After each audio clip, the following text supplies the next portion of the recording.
Pero bueno, volviendo al tema, esto me toca personalmente porque yo estaba igual de Texas trabajando y veía pues que había gente que sí, que valoraba mucho en España, y luego había otra cantidad de gente porque se había comido la leyenda negra. Entonces los mismos gringos que habían matado a todos indios se habían encontrado en su camino. Me decían a mí así como que los españoles que habíamos robado el oro y todo el rollo de siempre, cuando era un impuesto como mucho menor de los que hay ahora. Ahora pues tú tienes un IVA al 21% y el impuesto real creo que era no sé si es el 0,10, o sea, el 10% o el 5%. Y luego ese oro encima no era para España, era para las guerras por catolicismo en los Flandes y Países Bajos y Bulgaria, digo, y Bélgica, que luego al final pues fue una ruina para España. Pero bueno, no lo pidió el Papa y como éramos el país expansor del catolicismo, pues ahí se fue. En este caso el hilo pues habla de Isabel Zendal, que es la gallega que fue con los niños. Pues bien, vamos a contarlo. En 1803, un barco zarpó de La Coruña con 22 huérfanos que llevaban la vacuna de la viruela, y entonces la enfermera era Isabel Zendal. ¿Por qué hacían esto? Porque era el siglo XVIII y la viruela era el mayor asesino del planeta. Mataba a 400.000 europeos al año y desfiguraba a los supervivientes. En la España americana, aunque luego llegó a todo el mundo, la situación era aún peor, matando a poblaciones enteras. El que hizo la vacuna, el médico inglés Edward Jenner, había descubierto la vacuna, pero el problema era transportar la vacuna viva a través del océano Atlántico, porque no es como ahora que son 12 horas en un avión, antes eran largos meses. Entonces se encargó el médico español Javier Balmés, o en catalán Balmis, que bueno, en aquella época pues era lo normal. Este hombre dijo, pues vamos a llevar a niños que no han pasado la enfermedad y vamos pasándolo cada 10 días hasta cruzar el mar y llegar a América. O sea, 10 días por 22 niños, 220 días. Tenían, pues eso, 2/3 del año. El español rey Carlos IV financió la llamada Real Expedición Filantrópica de la Vacuna, y Balmes también reclutó a 22 niños de la Casa de Expósitos de La Coruña. Y entonces pues ahí entró Isabel Zendal, que había nacido en 1773 en un pueblo llamado Ordes, en La Coruña, y a base de trabajo había sido la rectora del Hospital de la Caridad de La Coruña. Era madre soltera de un niño llamado Benito, y aceptó unirse siempre que le dejaran llevarse a su hijo, que también sirvió como los 22 huérfanos para transportar la vacuna.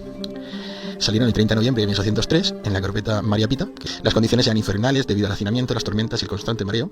Isabel se desvivió por mantener a los 22 huérfanos sanos, limpios, tranquilos durante las largas curas médicas. El éxito fue rotundo. Llegaron a Puerto Rico, Venezuela y Cuba, donde vacunaron a miles de personas. La labor de Isabel fue tan extraordinaria que el propio Balmis escribió al rey diciendo que ella trabajaba incansablemente y rezaba ternura con los niños. Esto es lo que yo pensaba contar, pero el señor Harris, típico gringo en Ugalde, pues me lo impidió. Yo iba a poner esto para que la gente viera todo el bien y todas las vidas que había salvado en América, pero no solo en América, también siguieron, después de hacer esto, se fueron hasta Filipinas, que Filipinas se llaman así por el rey Felipe de España, eran también españolas, y hasta China, que ya no era española. Y Isabel, esta chica, pues también se unió a Balmes, o sea que no solo Zendal, sino también Balmes hicieron esto. Fueron buenos los dos, pero solo se habla aquí de la mujer, que no está mal hablar de la mujer, pero hay que ser equilibrados. Entonces se llevaron a 26 niños mexicanos en este caso. Entonces se calcula que esta expedición salvó a 500.000 de personas, sentando las bases de la vacunación masiva.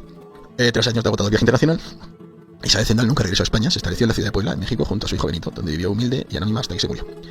Y se olvidó. Entonces ahora ya, por lo que decíamos, en 1950 la Organización Mundial de la Salud la reconoció como la primera enfermera de la historia de misión internacional. En la Comunidad de Madrid pues se le ha dado su nombre a un hospital. De España, su expedición filantrópica de la viruela, llevaron la vacuna a los confines del mundo. Otros, hablando de los ingleses, llevaron a los indios mantas infectadas de viruela.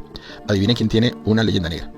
Lo curioso es que estuve yo allí y un mexicano nacido en Monterrey, nacionalizado estadounidense, se había tragado la leyenda negra y habíamos nosotros los españoles, ahora hacemos una expedición de vacunas y vamos a llevar las mantas con viruela. Es que la gente, el Parlamento de Estados Unidos se propuso entregar a los indios mantas con virus de la viruela.